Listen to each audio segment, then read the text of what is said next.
Hi, everybody. This is Lisa Haven, and I've got some critical information that I wanted to share with you guys today.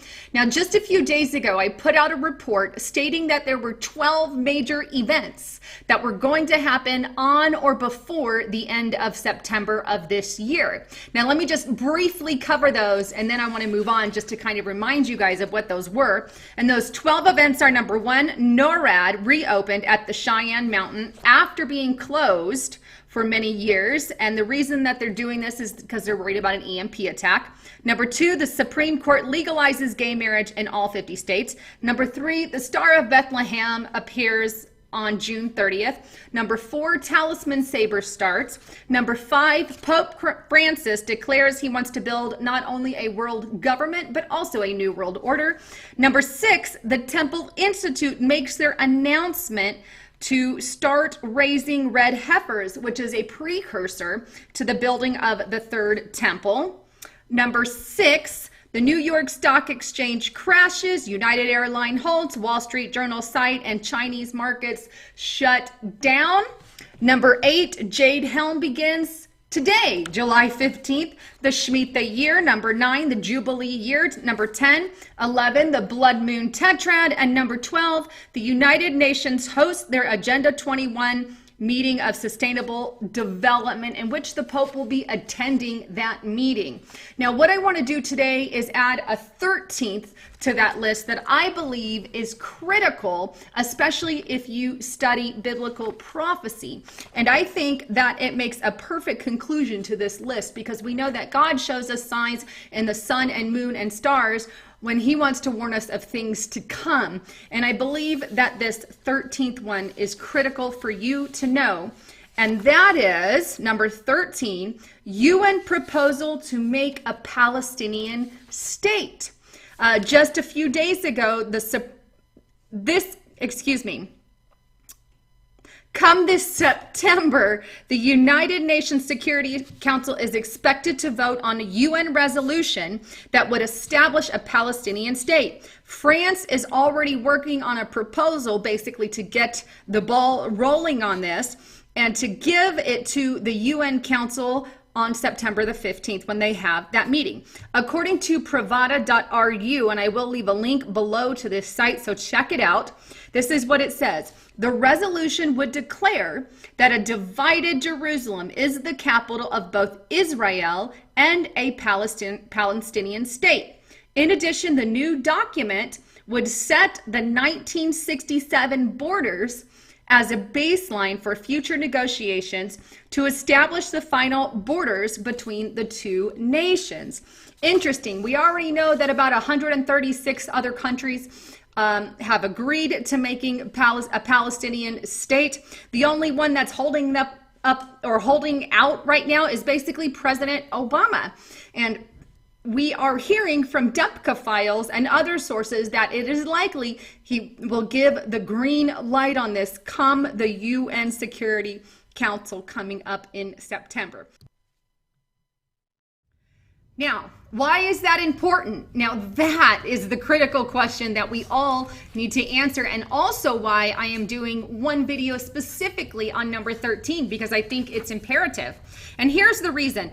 If the UN Security Council votes on this, which they're expected to vote on it, and it's expected to go through, no one knows with 100% certainty, but if this resolution passes, then Israel will either be forced to accept the terms that they passed in the UN, or they will be going to war.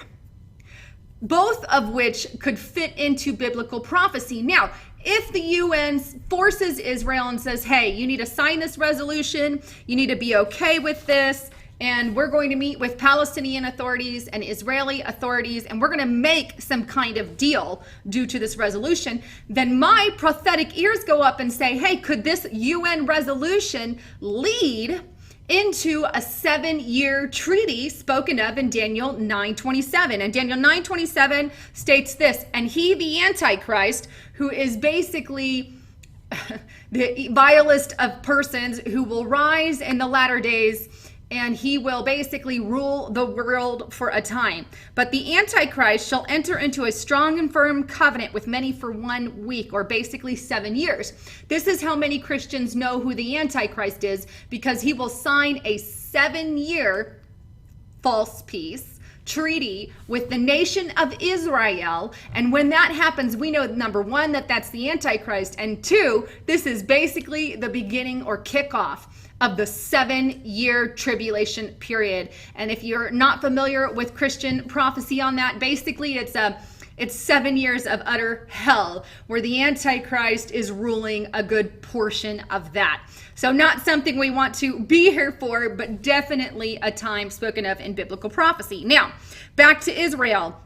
If they force Israel, well, all I'm saying is it could turn into or lead into some kind of contract or some kind of treaty. We don't know yet. We don't know until it plays out. But if it's a 7-year treaty, then keep your eyes peeled. If it's anything other than 7 years, well, we don't have to worry yet, because it's not time for what God spoke of in the Bible, the tribulation period. We wait and see. So time will tell on that. Now, the second way I said it could go is Israel could go into all-out war. Now, we know this is also a biblical fact, because in the Bible, it says that all nations will come against the nation of Israel. And basically, that includes America. And we already know America is falling from that, because President Obama is a Muslim tyrannical dictator in the White House. He hates Israel. So that is already playing into the hands of biblical prophecy. So that's definitely another way that this could go as well. And in that case, I don't know what God's going to do, but we can see some pretty major events play out. Not to mention, God tells the nation of Israel he doesn't want them to divide their land. And yet, this is what they have continually done to do, or been doing. But anyhow, as you can see, lots of things are critical, and this is why it's important to note that if the UN accepts a Palestinian state and it goes through as a resolution and is passed, well, we've got some major events coming up prophetically. And if we keep in mind the 12 things that I spoke of earlier, we have the Jubilee, the Shemitah, the Star of Bethlehem, all these signs in the heaven, the blood moon tetrad, could all these coincide at the same time, because God is warning us that the tribulation period is ahead? I don't know. Maybe it's something else. Maybe it's the Psalm 83 war, or maybe, who knows, it could be some other prophetic event. But nonetheless, there are a lot of signs in the heavens. So wanted to bring you guys the latest. Be ready for anything. And not saying, just a quick disclaimer here, anything will happen in September. I don't believe anything will technically happen in September. I just believe God is warning his people. Anyhow, I wanted to bring you the latest. This is Lisa Havens signing off.